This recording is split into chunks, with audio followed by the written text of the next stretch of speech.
रक्षाबंधन का त्योहार पास आते ही मुझे सबसे ज्यादा जमशेदपुर वाली बुआ जी की राखी का इंतजार रहता था। कितना बड़ा पार्सल भेजती थी बुआ जी।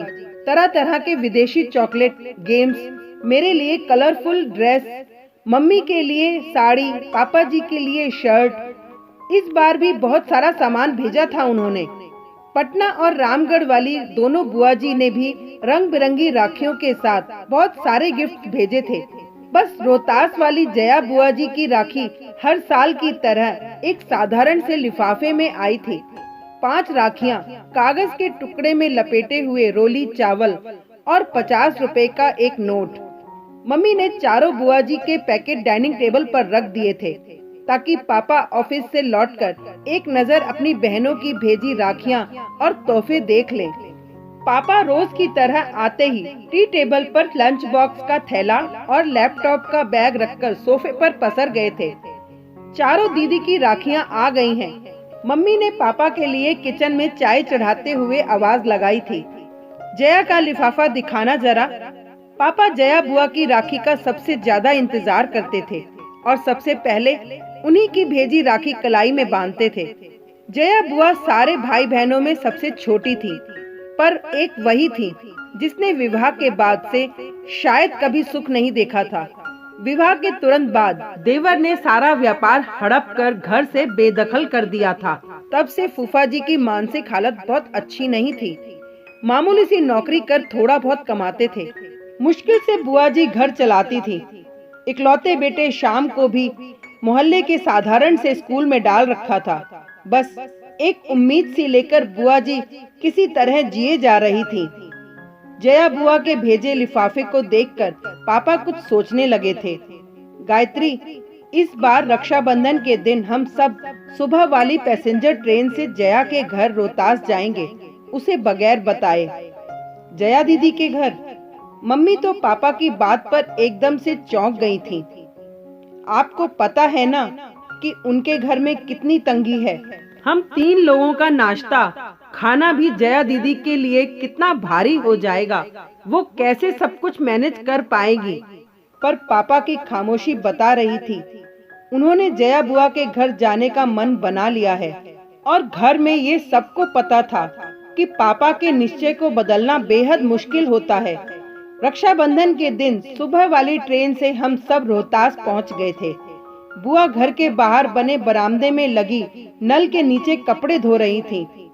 बुआ उम्र में सबसे छोटी थी, पर तंग हाली और रोज की चिंता फिक्र ने उसे सबसे उम्र दराज बना दिया था। एकदम पतली दुबली कमजोर सी काया, इतनी कम उम्र में चेहरे की त्वचा पर सिलवटें साफ दिख रही थीं। बुआ की शादी का फोटो एल्बम मैंने कई बार देखा था। शादी में बुआ की खूबसूरती का कोई जवाब नहीं था। शादी के बाद के 11 वर्षों की परेशानियों ने बुआ जी को कितना बदल दिया था। बेहद पुरानी घिसी सी साड़ी में बुआ को दूर से ही पापा मम्मी कुछ क्षण देखे जा रहे थे। पापा की आंखें डबडबा सी गई थीं। हम सब पर नजर पड़ते ही बुआ जी एकदम चौंक गई थीं। उन्हें समझ नहीं आ रहा था कि वो कैसे और क्या प्रतिक्रिया दें। अपने बिखरे बालों को संभाले या अस्त व्यस्त पड़े घर को दुरुस्त करें। उसके घर तो वर्षों से कोई मेहमान नहीं आया था। वो तो जैसे जमाने पहले भूल चुकी थी कि मेहमानों को घर के अंदर आने को कैसे कहा जाता है। बुआ जी के बारे में सब बताते हैं कि बचपन से उन्हें साफ सफाई और सजने संवरने का बेहद शौक रहा था, पर आज दिख रहा था कि अभाव और चिंता कैसे इंसान को अंदर से दीमक की तरह खा जाती है। अक्सर बुआ जी को छोटी मोटी जरूरतों के लिए कभी किसी के सामने तो कभी किसी के सामने हाथ फैलाना होता था। हालात ये हो गए थे कि ज्यादातर रिश्तेदार उनका फोन उठाना बंद कर चुके थे। बस एक पापा ही थे जो अपनी सीमित तनख्वाह के बावजूद कुछ न कुछ बुआ को दिया करते थे। पापा ने आगे बढ़कर सहम सी गई अपनी बहन को गले से लगा लिया था। भैया भाभी मन्नू, तुम सब अचानक आज? सब ठीक है ना? बुआ ने कांपती सी आवाज में पूछा था। आज वर्षों बाद मन हुआ राखी में तुम्हारे घर आने का, तो बस आ गए हम सब। पापा ने बुआ को सहज करते हुए कहा था। भाभी आओ ना अंदर, मैं चाय नाश्ता लेकर आती हूँ। जया बुआ ने मम्मी के हाथों को अपनी ठंडी हथेलियों में लेते हुए कहा था, जया तुम बस बैठो मेरे पास, चाय नाश्ता गायत्री देख लेगी। हम लोग बुआ जी के घर जाते समय रास्ते में रुककर बहुत सारी मिठाइयाँ और नमकीन ले गए थे। मम्मी किचन में जाकर सबके लिए प्लेट लगाने लगी थी। उधर बुआ कमरे में पुरानी फटी चादर बिछे खटिया पर अपने भैया के पास बैठी थी। बुआ जी का बेटा श्याम दौड़कर फूफा जी को बुला लाया था। राखी बांधने का मुहूर्त शाम 7 बजे तक का था। मम्मी अपनी ननद को लेकर मॉल चली गई थी, सबके लिए नए ड्रेसेस खरीदने और बुआ जी के घर के लिए किराने का सामान लेने के लिए। शाम होते होते पूरे घर का हुलिया बदल गया था। नए पर्दे, बिस्तर पर नई चादर, रंग बिरंगे डोरमैट और सारा परिवार नए ड्रेसेस पहनकर जच रहा था। न जाने कितने सालों बाद आज जया बुआ की रसोई का भंडार लबालब भरा हुआ था।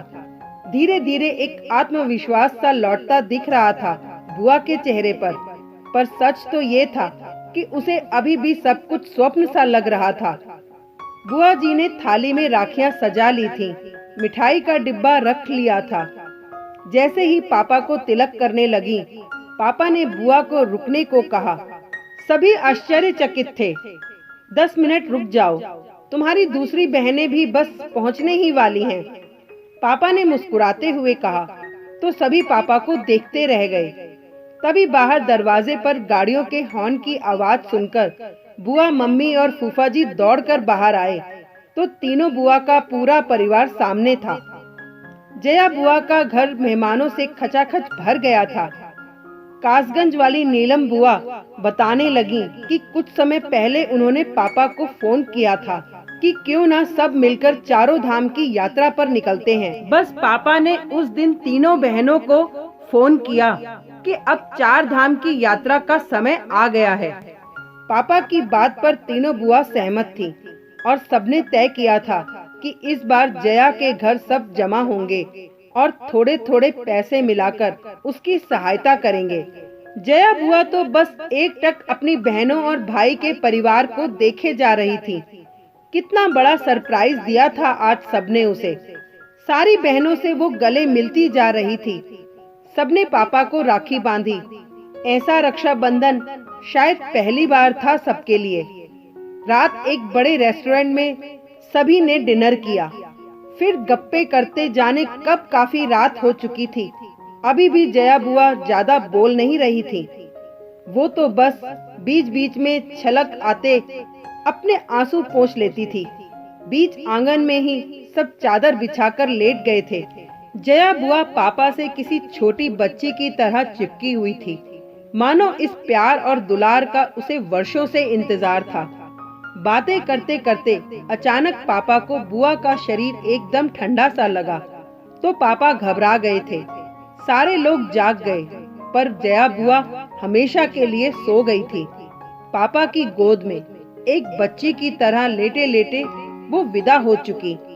पता नहीं कितने दिनों से बीमार थी और आज तक किसी से कहा भी नहीं था। आज सबसे मिलने की आशा लिए ही जिंदा थी शायद।